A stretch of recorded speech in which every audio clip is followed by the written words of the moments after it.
Hey everybody, Jake here for American Trucks, and in this video we're taking a look at the Beltec 2-inch front and 4-inch rear lowering kit with these street performance shocks designed to fit 2009 to 2018 four-wheel drive V8 powered Ram 1500 quad cabs and crew cabs without the air ride suspension. While we love lifted trucks around these parts, sometimes you just have to be different. Now this lowering kit from the suspension gurus at Beltec is perfect for you if you want to drop your Ram a bit.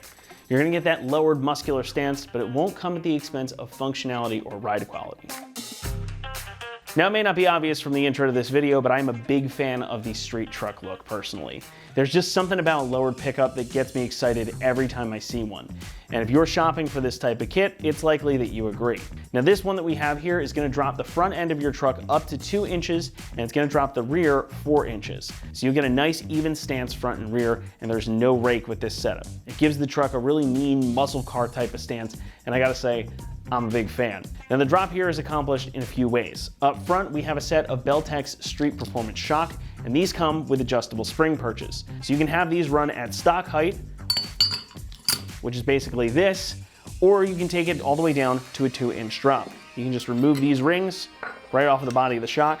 If you want to take them all the way out, and then drop that right down for the lowest ride height setting. So you can adjust this spring perch accordingly to get the front end drop that you want. Now you also get a matching set of rear Street Performance shocks with new lowering springs and shorter end lengths to give you that 4-inch drop in the rear end. Now lowering your truck is cool, but it can compromise the ride if you're not careful, and even the handling too. Thankfully, Beltec has prioritized both of these things in this kit, so you're gonna have that good ride quality and even better handling versus stock. Now the key to this is the spring and shock setup, of course. Your front springs are retained with this kit, but your rear springs are new. Now these are progressive springs, hence the different spacing of the coils. You got a wider spacing down here, much closer up at the top. Now these will be compliant initially over bumps. They'll have a lower spring rate initially, but as you turn into corners or load them up, this is going to be effectively a stiffer spring rate and can therefore hold the truck more steady when higher forces are applied. Now the Street Performance shocks also help with this. These are gas-charged twin-tube shocks. You get a large nitrogen reservoir and a large oil reservoir inside, and the twin-tube design reduces the mixing of that oil and nitrogen, which means that damping delays are reduced and so is cavitation, which means you won't get bubbling in the fluid, which means these are going to be able to continue to perform at their best no matter the situation. This also means that the shock has an increased lifespan and better overall durability thanks to that superior heat dissipation. Beltec also tunes each shock for specific applications, so the ones included in this kit are specifically designed for Rams that are lowered to this height, and you can expect the damping and rebound performance to match accordingly. Inside, you've got application-specific rebound and compression valves with bleed shims and springs. Now this is what is commonly referred to as a progressive damper. So as opposed to standard shims like you find in many other shocks, when the piston sees an increase in speed here, the spring in that valve can move and allow for more flow, thus allowing for faster response from the damper. So if you're executing a quick lane change, you're hit a pothole, or you're just riding down a bumpy road, these can react quickly, giving you lots of control and a nice smooth ride. Now this is also going to complement larger aftermarket wheels, so even with thinner sidewalls on your tires, you're going to get a smooth ride, you're going to get better handling, but your ride quality is still going to be firm and leave you in control of your truck. Construction here is also a highlight. The shocks feature large powder-coated shock bodies covering up those big oil and nitrogen reservoirs. 50mm shock bodies up front, 55 in the rear. Inside you get a low friction sealing system, Teflon guide bushings, and 35mm pistons, plus those specially tuned valves we were talking about earlier. All that is controlled by a chromed hardened piston rod, 18mm in diameter up front, 15mm in the rear. Now on the rear, that chromed hardened piston rod is covered by a really nice metal dust boot to help keep out dirt and debris, thus extending the life of the shock. At the mounting points, you're going to find vulcanized rubber bushings and galvanized steel sleeves for reduced friction and deflection, as well as reduced noise, vibration, and harshness. The springs are manufactured from cold wound chromium alloy steel, meaning that the metal has not been heated and subsequently weakened by that manufacturing process. They're then shot peened to remove any stress points, and they're powder coated to protect them against rust and corrosion. Each spring is also measured before it leaves the factory to ensure that it meets exact specifications for ride height, ride quality, and durability. You also get new progressive rate open cell foam bump stops, new grade 8 hardware, and brand new shorter rear sway bar and links to ensure that everything works on your truck exactly as it should with no surprises. You also get a track bar relocation bracket to make sure that everything aligns properly in the rear, and we've got one more bracket that's hidden back here, but I'll explain what this is for in a minute when we talk about installation. First, let's talk about price. Coming in at about $675, this is a pretty affordable kit given all that's included. Beltec is one of the leaders in lowering kits for trucks, and it shows in the quality of the stuff that you get here. So if you want to lower your truck, get better ride and handling without compromising anything, this is a great way to make it happen, and you won't have to spend a fortune to get there either. Installation gets a 3 out of 3 on our difficulty meter, and the job should take you about 6 hours to complete. Now, while this is designed to be a bolt-on setup, there is a lot to do. You are going to need a spring compressor tool handy, as you'll need to disassemble your original front struts, reusing the spring and top mount for these new front shocks. Everything else, though, is designed to bolt right on without modification. However, if you have a 2013 model year Ram with the 140.5-inch wheelbase and a single piece drive shaft, there is a frame notch that you're going to need to do. Now, the bridge piece is included in the kit. This is the one I was talking about earlier, and instructions are provided on exactly which trucks need this. But just be aware going in that if your truck fits that description I just mentioned, you're going to need to do some extra work. All that said though, let's head on out to the shop and we'll show you how to get this installed. For this install, you need a 1/2 inch and 3/8 impact, a 3/8 ratchet, a hammer, flathead screwdriver, 3/8 extension, 1/4 inch ratchet, a 21, 19, 18, 16, 14, an 8mm socket, a 10 and 8mm 1/4 inch socket, a 14, 15, 18, 19, 21, 22, 15/16, and modified 21mm wrench, a pry bar, and a pass-through wrench with an 18mm socket, and also not shown be a lift and pull jacks. All right, today we're gonna be installing a lowering kit on our Ram. First, we're gonna watch a quick video how to uninstall a stock system, then we're gonna come back here to install the new one. All right, to kick things off, I'm going to show you guys how to uninstall your factory strut here on our front driver's side. Now, of course, you want to get your wheel out of the way. That's step number one. We're supported on a lift, but if you're working on the floor, make sure you have a floor jack properly supporting the weight of the vehicle. Moving on from there, we'll have to disconnect the ABS lines from the knuckle and from the brake line itself, just to make sure that when the knuckle drops down out of the upper control arm, we're not putting too much stress on those brake lines. All right, so for this ABS line, just follow it down to the back of your knuckle here. That's connected with a plastic clip. Just gonna wiggle that back and forth till it pops up. Now you wanna follow that guy up to the top here. That's connected to your brake line. That you're just gonna pull apart just like that. Now we have more slack on our brake line, so we're not putting tension on them. Next up, grab a 16mm deep socket, and we're gonna remove the factory nut off of our sway bar end link. All right, set that aside. All right, next up, we're gonna disconnect our tie rod end. Now, before we get started, you wanna know that this is a 21mm nut. Now, in some cases, if you use an impact gun on this, the entire stud will spin in that ball joint. You may need a 10mm socket and a 21mm wrench to get the nut off while holding that stud steady.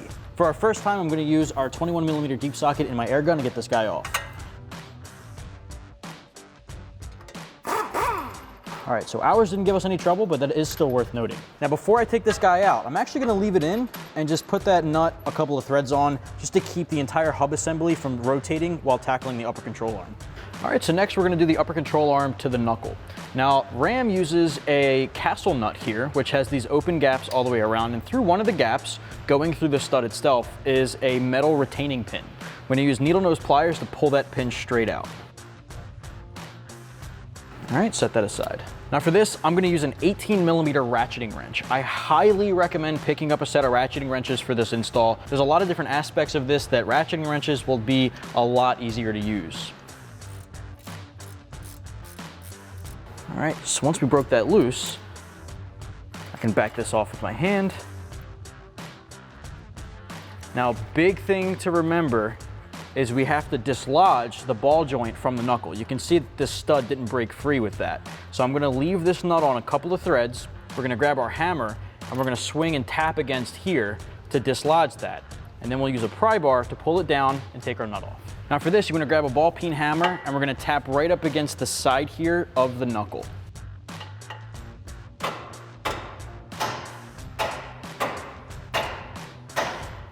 With that dislodged, you'll see that the upper control arm moves freely in there.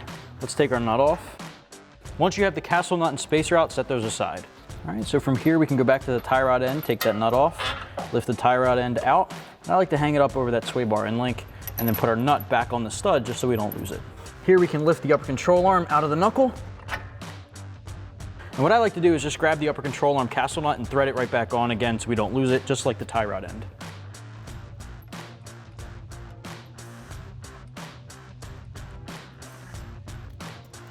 All right, next up we're going to tackle the bottom strut bolt holding it to the lower control arm. Now the nut here, I'm going to use a 15/16 deep socket on my impact gun, and I'm going to use a 21mm wrench to hold the bolt head on the inside.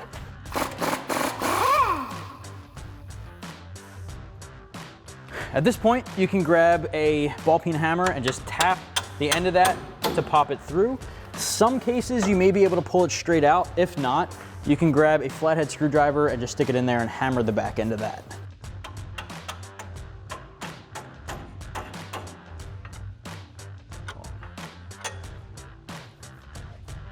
All right, so now we can focus on the top 3 strut tower nuts. Now grab a 15mm wrench, and I'm gonna use again the 15mm ratcheting wrench. Again, this really comes in handy. We're gonna loosen up these 3 top nuts.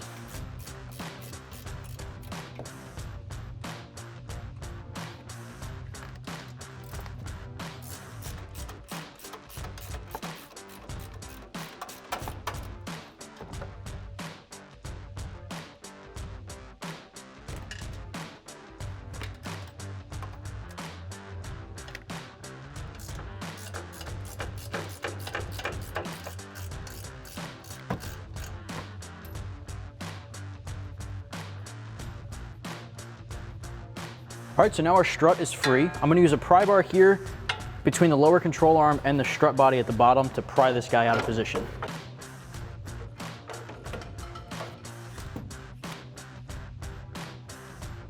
All right, to kick off the uninstall in the rear, we've got our ram up in the air, and I have 2 pole jacks supporting our rear axle. Now, if you're working on the ground, you'll want a hydraulic jack under the pumpkin or the differential, or you can put 2 hydraulic jacks, one on both sides of the differential. Now that's gonna help support the weight.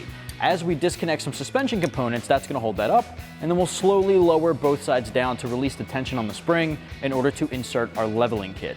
Now, with that out of the way, I have an 18mm ratcheting wrench, which is gonna go a long way to help us get this off, and I also have a 1/4" ratchet with an 8mm socket.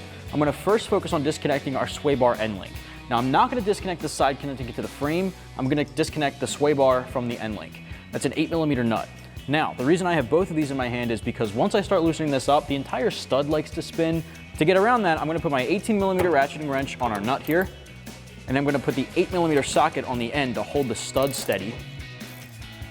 And then I'm gonna loosen this guy up. That way, stud stays still and we can get the nut off. For the rear with a solid rear axle, you're gonna do both sides at the same time.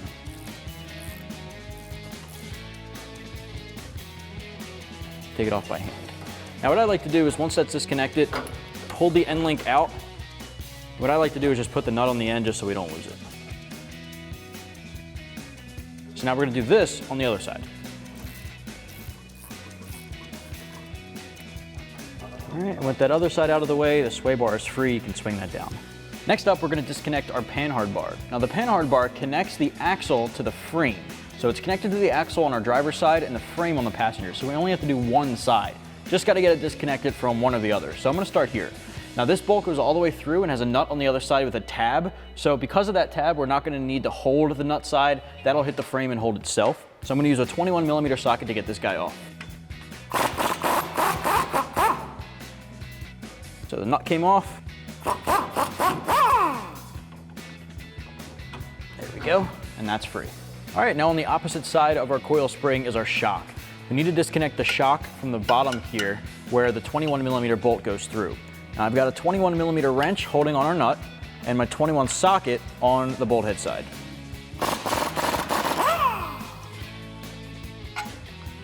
All right, so now we can just repeat that on the other side to tackle the shock bolt.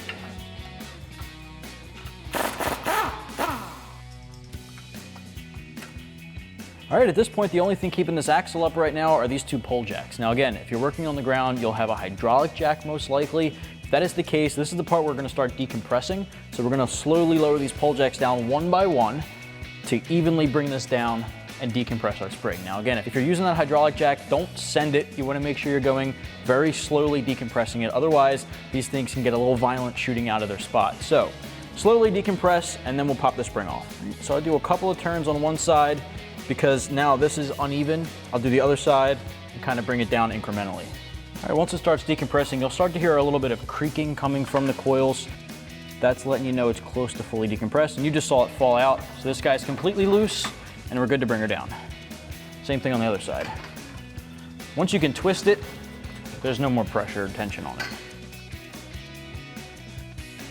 So now at this point, we're just bringing it down low enough that we can get the spring actually out. All right, there you have it.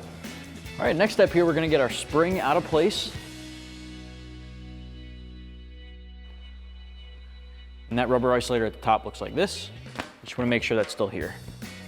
All right, before we can start installing the new stuff, we just have a few things to take out to replace. We have our factory sway bar link, our factory bump stop, and our rear factory shock. So let's take them out now. All right, we're gonna start with our rear sway bar link. So we just have a nut and bolt up top, 18mm socket, and 18mm wrench. Let's take that out.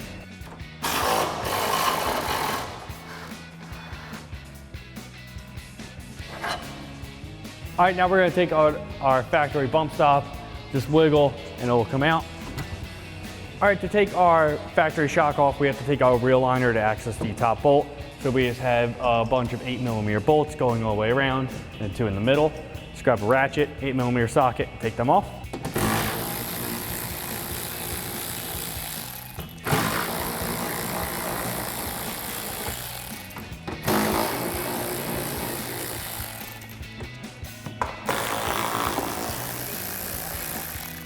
All right, you just go ahead and keep taking the rest off all the way around. All right, now that we have our bolts out, we just gotta pull our wheel liner out.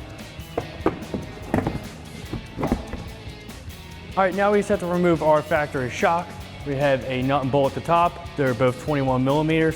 So we're gonna use our impact and 21mm socket. And on the back side, there is limited access. It's very difficult to get to.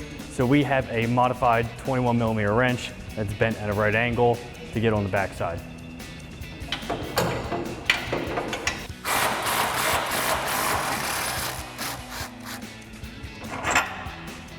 All right, now you guys repeat the same thing for the other side for the sway bar link, rear bump stop, and rear shock.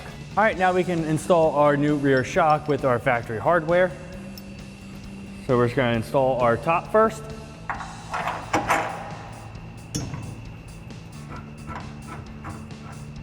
All right, now we're gonna tighten our top bolt down with our modified wrench and impact and 21mm socket. All right, now we can put our wheel liner back into place. All right, we'll just put the wheel liner back into place now.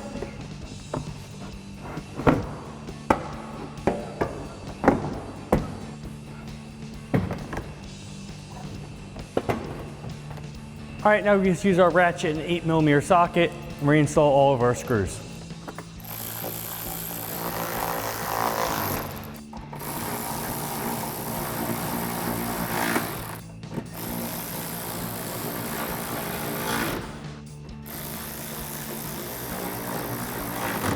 All right, you can go ahead and continue reinstalling all the way around. All right, now we just install our new bump stop so it just slides into place.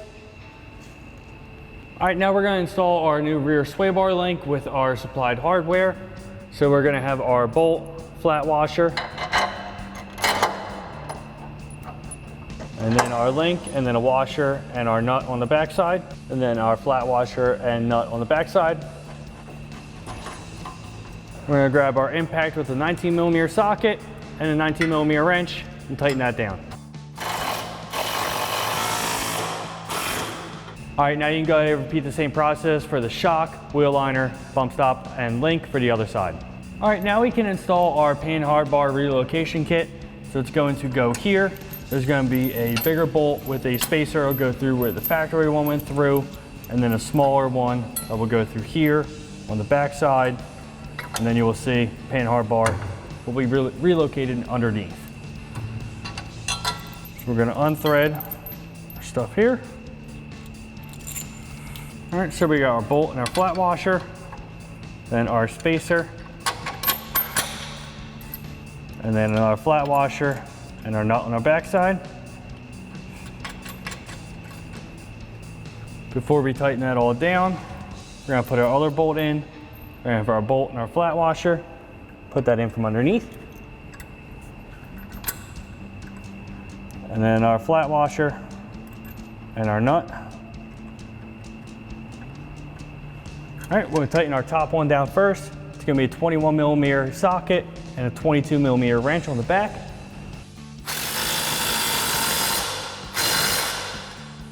All right, and tighten our other one, we're gonna have our impact extension 14mm socket and then 14mm wrench on the top and tighten that down. All right, now we're gonna get our new rear springs in. We're gonna use our factory top isolator. Just set that up over the axle. And then you go ahead and do the same thing with the other one. All right, now we're gonna raise our rear end up and get our spring seated into position and then get it up high enough so that we can install our new shocks onto our lower mounts.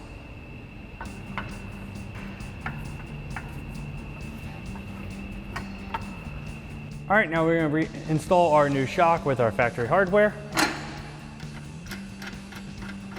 We're gonna grab our impact, 21mm socket, and a 21mm wrench.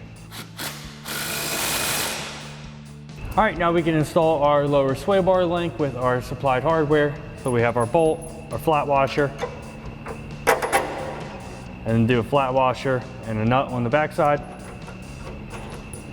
Grab our impact with a 19mm socket and a 19mm wrench and tighten that down. All right, you can go repeat the same thing for the shock and the link on the other side. All right, now we just need to get our track bar into its new relocation spot. So it's, as you see, it's underneath. We're just gonna use a pry bar and pry our axle over a little bit just to get the hole to line up and then put our factory hardware in. All right, so we'll get our nut on the back side.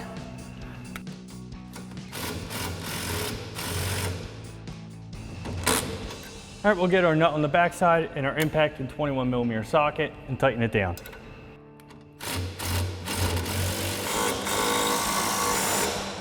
All right, now we're gonna move to the front. We just have to assemble our new strut. So we have our rings and our packers and our bump stop.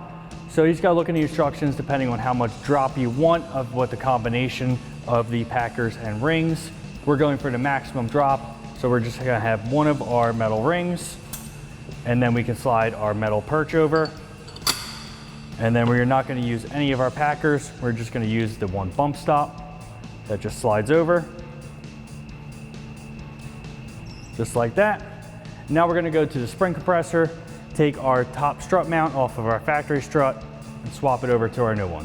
All right, now we're at the spring compressor. We got our factory strut all set up. What we're gonna do is compress our spring, bring tension off so we can remove our top mount.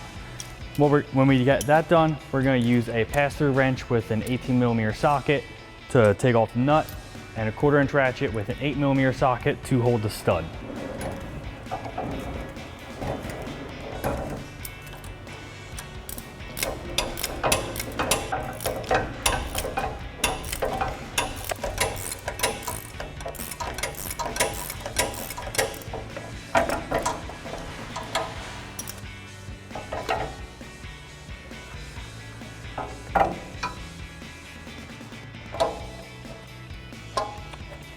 All right, we can pull our top mount out. Set that aside right now, and then we need to take our factory boot off. Just slide that down.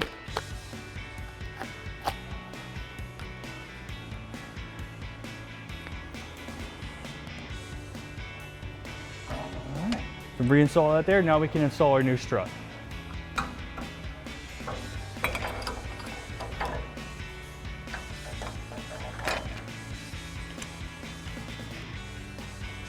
All right, now we're just gonna use the same tools to tighten it down.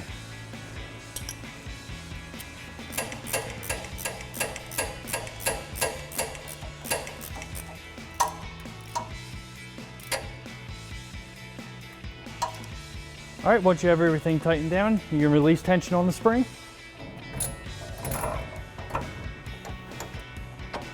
All right, now once you have this one done, you can go ahead and repeat the same process for the other new strut. All right, now we're gonna install our new strut into our truck and then tighten down our top 3 bolts. All right, now we're gonna install our 3 factory 15mm bolts.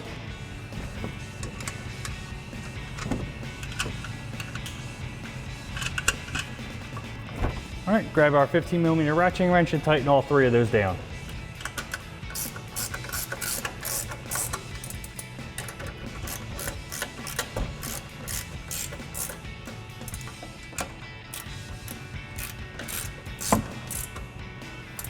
All right, now we're gonna put our knuckle back into our upper control arm.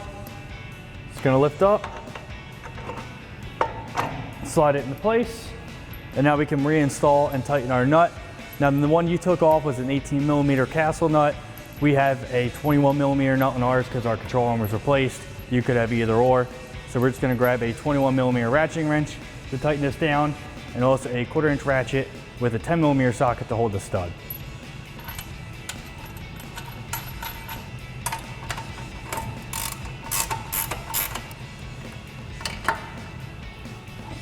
All right, now we can put our tie rod back into our knuckle. All right, put our tie rod back into our knuckle, and install our nut. Grab our impact with a 21mm socket and tighten that down. All right, now as you can see, we have the vehicle lifted up a little bit. We're gonna raise the lower control arm up with a pull jack to get everything lined up. Once you have it lined up, put in the factory hardware. And we're going to take our impact with a 21mm socket and our 15/16 wrench and tighten that down.